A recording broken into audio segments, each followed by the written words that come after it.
אז בעצם פרויקט מגדלי הפארק יושב במרחק נגיעה מכל מקום. קרובים לרכבת ישראל, אפשר לראות אותה כבר מפה. אנחנו ממש 2 דקות מכביש 4.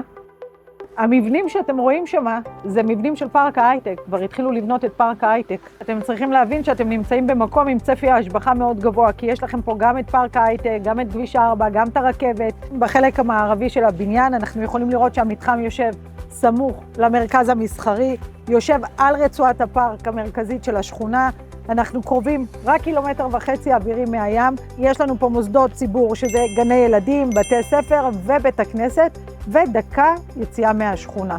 אז אם אתם באמת מחפשים את דירת החלומות שלכם, בואו לפרויקט מגדלי הפארק, אכלוס קרוב, ינואר 2027. תשאירו פרטים למטה, שמי אודליה, אצור איתכם קשר וניפגש.